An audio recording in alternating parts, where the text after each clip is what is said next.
we're back. I don't know, not back. We're in a new place. Actually, in Budapest. I think the pest side. So, wife and I here for a couple of days. Flew in from New York.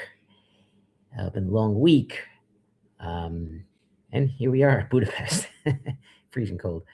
And make sure we got our Torah, obviously. Price Vayigash. So, interesting idea. There's two ideas I want to kind of put together. One is stories.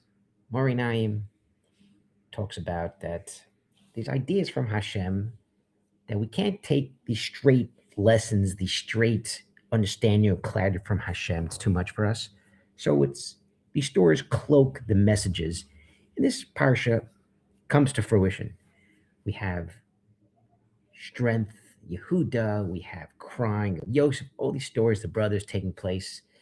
And Mari Naim says, this literally is a microcosm of our lives, what Hashem's trying to show for us. Is that not all the time it's roses, not all the time things are going to be great. Some things are going to be storm in the world and hardships. But the idea is there's a purpose for this. And the purpose is to get the Jewish people down to Eretz Yisrael in a nice way. The Medrash says Yaakov was supposed to come in chains, but Hashem made it in a way that the brothers come down, Yosef first to establish Torah. Yehuda comes down to establish Torah as well. And then they can prepare to go through Mitzrayim, the Korah Barzel, the Shibud, and then be clear and kadosh and pure to go to get the Torah to go to Israel. That's the purpose. Now, all the rigmarole, all the stories that surround it, we don't know exactly the intricacies of what took place, but this is literally the mahus of this. And this is kind of really what the Rabbi Yehuda quotes of Shlomo of Babov, of Reva, who talks about that. This is literally what Shema Yisrael is all about. We know that Yosef saying Shema Yisrael, Yosef crying, Yaacov saying Shema Yisrael. What's Shema Yisrael? He's doing kibbutz aim. He doesn't say Shema Yisrael. Yaakov saying Shema Yisrael. What's going on Shema Yisrael? So Shlomo Babov says, no, Shema Yisrael, Hashem Elokeinu Echad. He's talking to his children. Not that we say Shema Yisrael is a mitzvah to recognize Hashem's Echad. He's telling the people, Hashem Elokeinu, Hashem Echad. Elokeinu means the strong parts, meaning the oddness, the harshness, kaviyachal, that we see sometimes. Hashem Echad, Hashem Elokim. Hashem Elokeinu, Elokim is Hashem's all one. So all these things that took place, you have to know this. Shema Yisrael, listen, my sons. Shema Yisrael, listen, the children, listen. Hashem Elokeinu, Hashem Echad.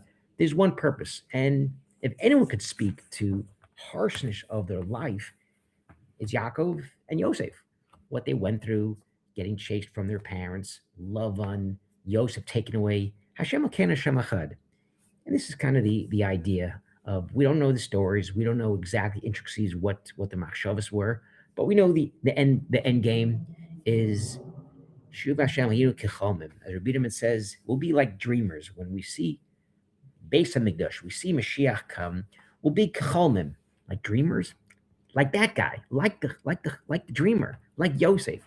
Just like Yosef had these dreams, and most of his life is now trying to get to that dream, get to that purpose, and everything the brothers did to him, he throws it away and says, "This is the purpose. We should go to Mitzrayim in a good way with food, help save the world through this rub. That's the purpose." And if Yosef can throw this away, all the bad things, to look at the goal and what the end goal is, we'll be like Yosef. When we see Mashiach's going to come, and we'll look back at the thousands of years and all the harshness and all the things that place over thousands of years. It happens at Ayom Hazeh. We're going to look back, and we have to have Avtachon Hashem and Bitachon. We're going to look back as dreamers and say, that was a dream. That was really nothing, because this is the ultimate of what Hashem wants. And with that, Shabbat Shalom.